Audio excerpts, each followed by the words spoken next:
Hello दोस्तों, क्या हालचाल है आपके। आज हम पढ़ने वाले हैं बच्चों chapter number 3 class 10th pair of linear equation in two variables, जहां पर हम आज इंट्रोडक्शन की बात करेंगे। इसमें क्या है बच्चों, इसमें हमारे पास दो इक्वेशंस होती हैं। ठीक है, पहली इक्वेशन जो होती है वो क्या होती है बच्चों, a1x plus b1y plus c1 equal to 0। और दूसरी इक्वेशन होती है हमारे सामने a2x plus b2y plus c2 equal to 0। पहली इक्वेशंस में x का वेरिएबल a होता है, y का वेरिएबल b, और जो c होता है वो कांस्टेंट होता है। दूसरे में भी ऐसे ही होता है बच्चों। तो इन दो इक्वेशंस को सॉल्व करने के दो मेथड्स हैं। पहला मेथड है बच्चों सब्स्टिट्यूशन मेथड, जहां पर हम एक पहली इक्वेशन में से एक वैल्यू को निकाल के दूसरे में सब्स्टिट्यूट कर देते हैं। और दूसरा है हमारे पास एलिमिनेशन मेथड, जहां पर हम एक वैल्यू को एलिमिनेट कर देते हैं, या तो x या तो y। तीसरा हम इसे ग्राफिकली भी सॉल्व करते हैं, और यहाँ पर तीन तरह के ग्राफ बनते हैं बच्चों। पहला ग्राफ जो होता है वो होता है इंटरसेक्टिंग, दूसरा होता है पैरेलल, और तीसरा होता है कोइंसाइड। इन तीनों ग्राफ्स के बारे में हम आगे डिस्कस करेंगे, ठीक है बच्चों। और चौथा होता है स्टेटमेंट वाले क्वेश्चंस, जिनमें स्टेटमेंट्स गिवन होती हैं। आप उस स्टेटमेंट को समझकर दो इक्वेशंस क्रिएट करते हैं, उसके बाद हम सॉल्व करते हैं, वहाँ पर वैल्यूज निकालते हैं, ठीक है बच्चों। अगर हम आगे देखें तो आगे क्या है बच्चों, आगे हम यहाँ पर रेशो के बारे में डिस्कशन करते हैं कि जो रेशो होती है, जो x और y के साथ जो वैल्यूज़ हैं और जो कांस्टेंट वैल्यू, उनका जो रेशो होता है a1/a2, b1/b2, c1/c2, इनके बारे में हम डिस्कस करेंगे। जहाँ पर हम इंटरसेक्टिंग लाइंस के बारे में डिस्कस करते हैं। तो इंटरसेक्टिंग लाइंस और पैरेलल लाइंस और कोइंसाइड लाइंस, ये तीनों लाइनें कैसी होती हैं, इनके बारे में हम डिस्कस करते हैं, ठीक है बच्चों। समझ में आ गई बात। तो यहाँ पर जो ग्राफ होता है बेटा, पहला ग्राफ जो आपको नजर आ रहा है इसके अंदर, पहला ग्राफ जो आपको नजर आ रहा है, ये पहला ग्राफ इंटरसेक्टिंग का है, जिसकी कंडीशन क्या होती है रेशो के according, a1/a2 is equal to b1 not equal to b1/b2।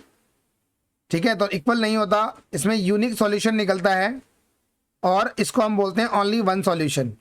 और इसमें क्या होता है बच्चों, कंसिस्टेंट। कंसिस्टेंट का मतलब क्या होता है, कंसिस्टेंट का मतलब होता है जो इसके अंदर मतलब लाइन टच करे। अगर लाइन टच करती है दोनों एक दूसरे को, तो हम उसे कंसिस्टेंट बोलते हैं। क्या बोलते हैं बच्चों, कंसिस्टेंट बोलते हैं, ठीक है बच्चों।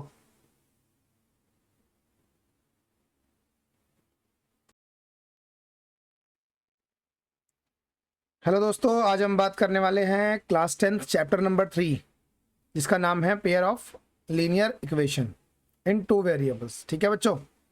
तो इसके अंदर हम देखते हैं क्या क्या चीज़ें हैं। आज हम बात करेंगे बच्चों किस चीज़ की, आज हम बात करेंगे इसके इंट्रोडक्शन की, कि इसके जो इंट्रोडक्शन में क्या क्या चीज़ें आती हैं उसके बारे में डिस्कस करेंगे, ठीक है बच्चों। तो देखते हैं, सबसे पहले बेटा इस चैप्टर का नाम क्या है, पेयर ऑफ लीनियर इक्वेशन। दो पेयर्स की बात करते हैं और दो वेरिएबल्स है इसके अंदर, है ना। बात समझ में आ रही है बच्चों। क्या करेंगे हम, ध्यान से देखेंगे। तो हमारे पास जो दो इक्वेशंस होती हैं वो कौन सी होती है, वो होती है a1x plus b1y plus c1 is equal to 0। दूसरी इक्वेशन होती है हमारे पास a2x plus b2y plus c2 is equal to 0। तो ये दो इक्वेशन है बच्चों। पहली इक्वेशन में होता है a1 b1 c1, और दूसरी इक्वेशन में क्या होता है बच्चों, a2 b2 c2। क्लियर है मेरी बात। x के साथ जो होता है वो a1 होता है, y के साथ जो होता है वो b1 होता है, और c जो है वो कांस्टेंट है, ठीक है बच्चों। तो यहाँ पर इन दो इक्वेशंस को सॉल्व करने के लिए दो मेथड होते हैं। तो मेथड कौन कौन से होते हैं बच्चों, दो मेथड होते हैं यहाँ पर। पहला जो मेथड होता है वो होता है सब्स्टिट्यूशन मेथड। कौन सा मेथड होता है बच्चों, सब्स्टिट्यूशन मेथड। और दूसरा जो मेथड होता है इसके अंदर वो होता है एलिमिनेशन मेथड, ठीक है बच्चों। एक मेथड होता है सब्स्टिट्यूशन और दूसरा होता है एलिमिनेशन मेथड। बात समझ में आ गई बच्चों।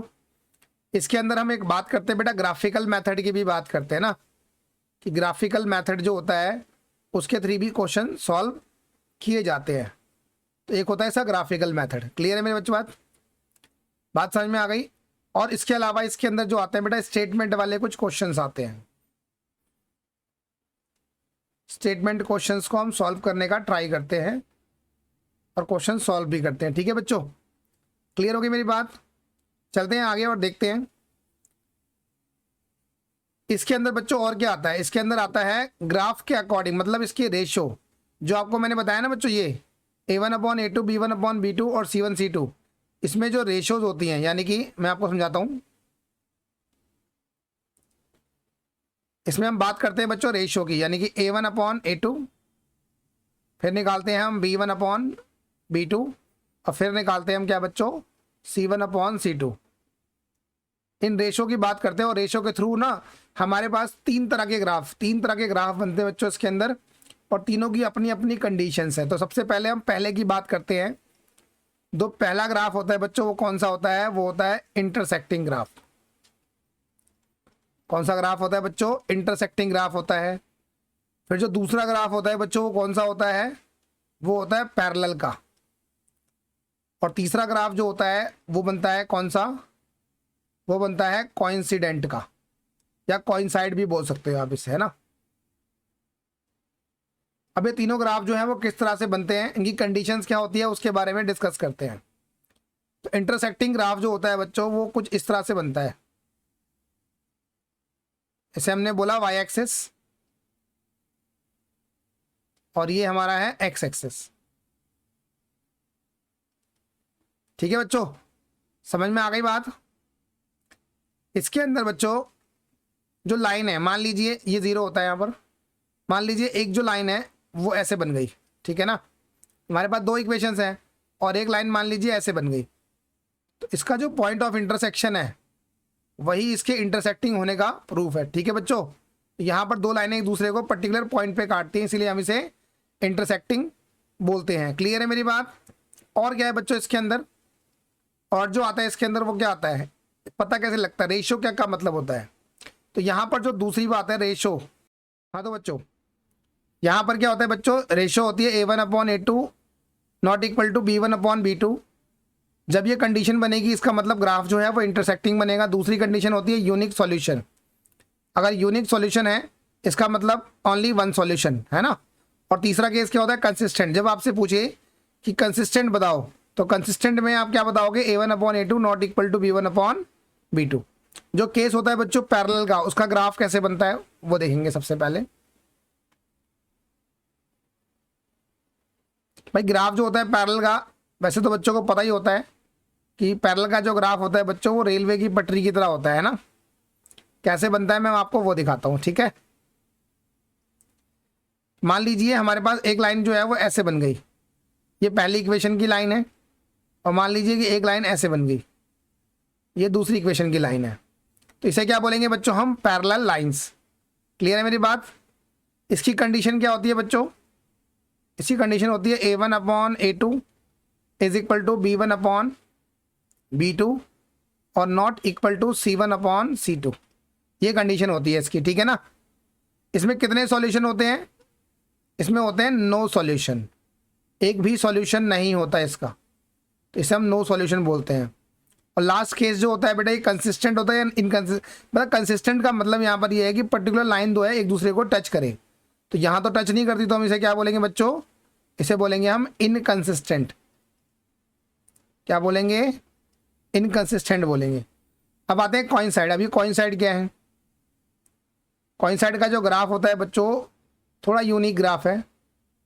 जो कोइंसाइड की इक्वेशंस होती हैं वो दोनों इक्वेशन एक जैसी होती हैं, मतलब एक लाइन के ऊपर दूसरी लाइन बनती है बच्चों। मान लीजिए कोइंसाइड ऐसे है, मान लीजिए एक लाइन तो बन गई पहली इक्वेशन से और दूसरी लाइन भी इसी के ऊपर बनेगी, इसी के ऊपर बनेगी। ठीक है बच्चों, बात समझ में आ रही है मैं क्या कह रहा हूँ। इसी लाइन के ऊपर हम दूसरी लाइन को बनाते हैं, इसे हम क्या बोलते हैं बेटा, इसे बोलते हैं हम कोइंसाइड। कोइंसाइड का मतलब समझ में आ गया, कोइंसाइड मतलब एक लाइन के ऊपर दूसरी लाइन बनती है, ठीक है।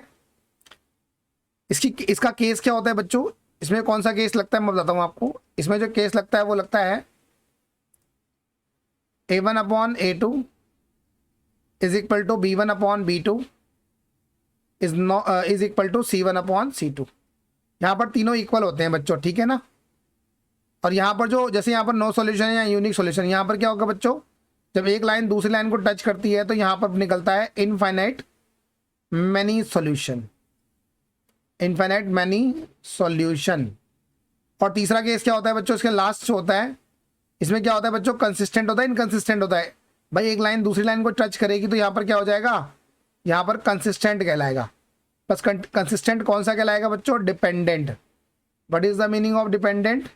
डिपेंडेंट का मतलब ये है कि एक लाइन जो होती है वो दूसरी लाइन पे डिपेंड करती है। क्लियर है मेरी बात बच्चों, समझ में आ गया? तो उम्मीद करते हैं आपको ये समझ में आया होगा। तो आज के लिए सिर्फ इतना ही, बाकी नेक्स्ट क्लास में करेंगे बच्चों।